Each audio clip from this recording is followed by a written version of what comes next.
Provinsi Maluku akan memberikan keterangan pers terkait dengan perkembangan COVID-19 di Provinsi Maluku. Kepada Pak Sekretaris Daerah, disilakan.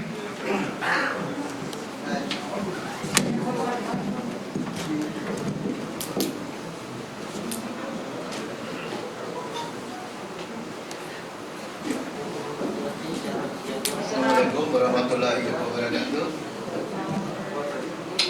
Assalamualaikum warahmatullahi wabarakatuh. Shalom. Semua. Yang pertama, pasti sudah banyak berita yang beredar. Untuk itu, atas nama pribadi maupun kita di gugus pemerintah Provinsi Maluku menyampaikan duka yang mendalam kepada saudara kita yang semalam dipanggil Tuhan dikebumikan tadi pagi. Jadi saudara kita itu inisialnya MA dari satu tempat di Kota Ambon ini datang ke rumah sakit. Itu kurang lebih itu kan jam 6 ya, kurang lebih. Nah, dari proses di rumah sakit itu yang sudah banyak beredar di teman-teman di media sosial, datang dengan bergejala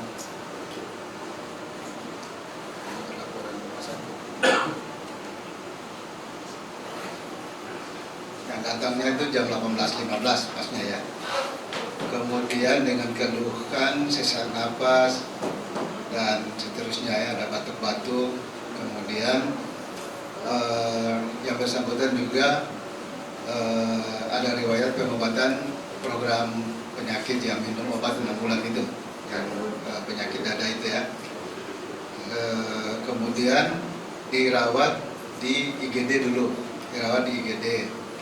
Nah, dirawat di IGD dan dilakukan rapid test. Rapid test hasilnya positif.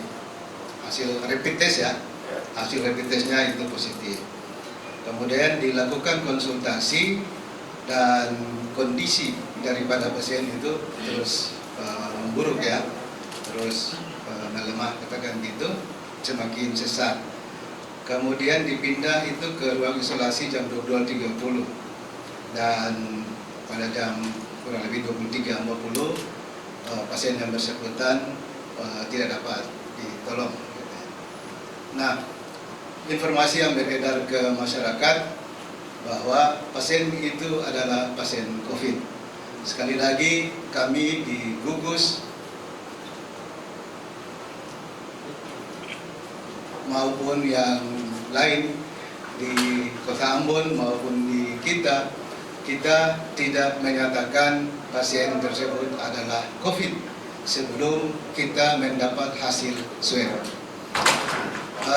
Dalam kondisi pasien itu tadi malam sebelum putus napas terakhir, kita sudah berupaya untuk melakukan swab. Tapi begitu petugas swab datang, mungkin datang lagi persiapan mau masuk ke itu, tiba-tiba Tuhan berkata lain, sehingga kita melakukan swab hanya dari hidung saja. Dan swab itu sudah kita kirim tadi pagi ke Jakarta.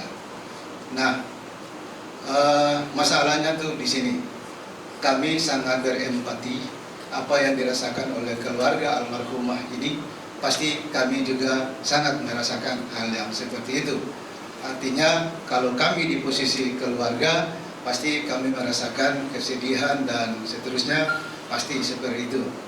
Namun upaya pencegahan preventif akan pertimbangan itu jauh lebih dominan. Dan beberapa protap menyatakan pasien-pasien yang dengan kondisi seperti itu, PDP, sambil menunggu swab, maka dilakukan protap seperti pasien yang COVID, gitu ya. Jangankan pasien yang ada swab, yang PDP ringan pun kalau sudah diberlakukan seperti pasien COVID. Nah, disinilah kita dengan keluarga dari subuh dini hari tadi sampai pemakaman itu berdiskusi terus dan seterusnya, kita mengedukasi kepada kepada keluarga eh, tindakan pencegahan itu lebih besar pencegahannya, sehingga ada dua opsi kan, ada dua opsi. Kalau kita menunggu hasil swab, otomatis itu kan paling cepat mungkin 4 hari. Ini sekalian kita punya swab, kita terpaksa kirim lagi ke Labkes Jakarta. Jadi ada sedikit kendala teknis di BPTKL kita, Balai BTKL ya, BTKL kita, sehingga kita terpaksa harus kirim swab itu ke Jakarta, Labkes Jakarta. Nah, persoalan tuh yang saya bilang tadi, kita dengan keluarga di situ. Ya, kalau kita pun sama keluarga mungkin sama, kita pengen almarhumah saudara kita itu kan kembali ke rumah dulu gitu ya. Tapi kita untuk mencegah, kemudian untuk preventif dan seterusnya, karena meskipun belum divonis positif ya hasil swab, belum terkonfirmasi, pun sudah diperlakukan seperti pasien yang sudah terkonfirmasi, mulai dari pendalasaran, mulai keluar dari ruang isolasi, ke kamar mayat, kemudian perlakuan sampai ke tempat pemakaman, semua sudah seperti pasien yang terkonfirmasi. Tentunya ini semua dalam rangka pencegahan atau ya pencegahan penyebaran daripada COVID ini. Kemudian saya kira itu ya. Sehingga sekali lagi kami atas nama pemerintah provinsi, atas nama gugus dan kita semua pribadi, sekali lagi kami berbelasungkawa atas meninggalnya saudara kita itu MA di tadi malam dan sudah dimakamkan tadi pagi. Nah, ini tentunya memberikan pengalaman kepada kita semua bahwa stigma masyarakat masih negatif itu juga masih. Jadi kita lewat teman-teman media semua juga kita mengharapkan edukasi kepada masyarakat bahwa semua protokoler atau semua protap yang sudah ada protapnya kita ikuti, maka ke tempat pemakaman pun ya kita menghimbau teman-teman atau keluarga, saudara yang ada di tempat pemakaman pun ya stigma kita tidak boleh terlalu negatif terhadap ini, karena ini adalah saudara-saudara kita juga, apakah itu sudah menjadi pasien, apakah apalagi sudah untuk dimakamkan gitu ya. Jadi ini yang harus kita edukasi terus kepada masyarakat bahwa ini adalah orang yang kebetulan mengalami sakit gitu. Nah, kalau kejadian ini terjadi ke kita atau keluarga kita, kemudian pasien mau ke sana di ya tanda kutip nggak mau diterima dan seterusnya, akan pasti kita sedih gitu ya. Nah, mudah-mudahan kesempatan ini ada hikmahnya bahwa kita takut sih bisa, takut oke, tapi ketakutan ya kita hindarilah. Kalau takut akhirnya kita waspada, tidak keluar rumah, cuci tangan, keluar pakai masker dan seterusnya. Nah, tapi kalau ketakutan maka hal-hal yang negatif bisa terjadi. Yang kedua, yang tadi kejadian ya, bahwa videonya ternyata sakitnya sudah sembuh ya pasien itu ya, yang dong lebih tahu lah kira-kira. Kira-kira itu.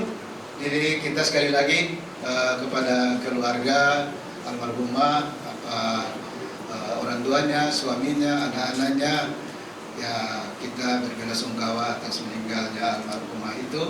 Dan sekali lagi kami mohon maaf, kami terpaksa melakukan pencegahan yang seperti tadi itu.